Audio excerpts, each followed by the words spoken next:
Hey people, today I'm going to show you how to bring the stock market live data into an Excel sheet. So let's jump into the system and I'll show you how.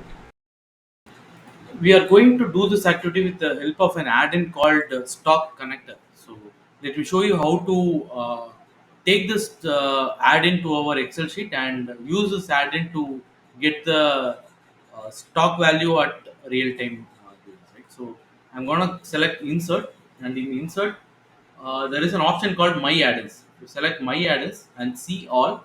We'll get to see all the add-ins which we have added over to our Excel sheet, right? So I'm seeing Stock Connector installed here. So and I'm going to show you how to install if you have not installed it, right? So we have to go to find more add-ins at Office Store.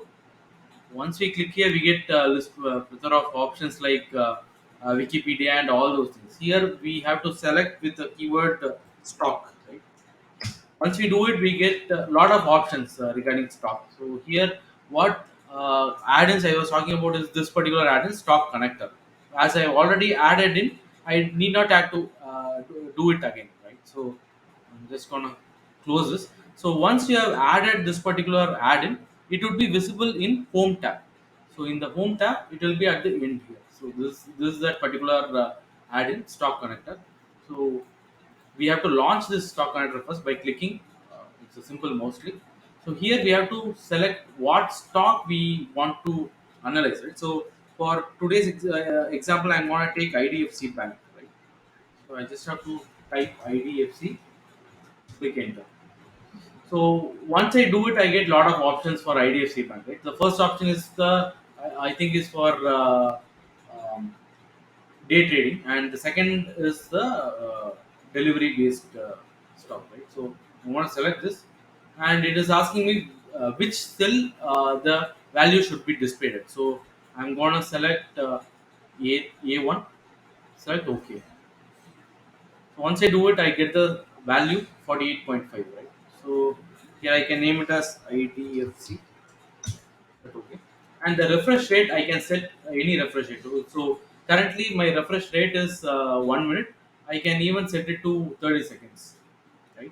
So this will give us the live value. As the market is closed now, there is no not much of fluctuations happening. So if there is some fluctuation, we would be able to see the value change, right? So and I need to add one more stock to my list. That is, let's take Tata Steel for an example. Okay, Tata Steel. I'm gonna say connect. Once I do that, I get list of options, and I want to view this particular thing, and I have to select A2. Yeah. Once selected, the stock value of Tata Steel also comes here. So Tata Steel, and the refresh rate is also set here. So every 30 seconds it will get refreshed, and we can do a number of analysis by taking this value, and we can use it to determine whether the stock is ready to buy or any other directions for our portfolio we can do it. So this is what I want to share with you today, and thanks for watching my video. Please hit the like button if you like my video, and for more such videos click subscribe button.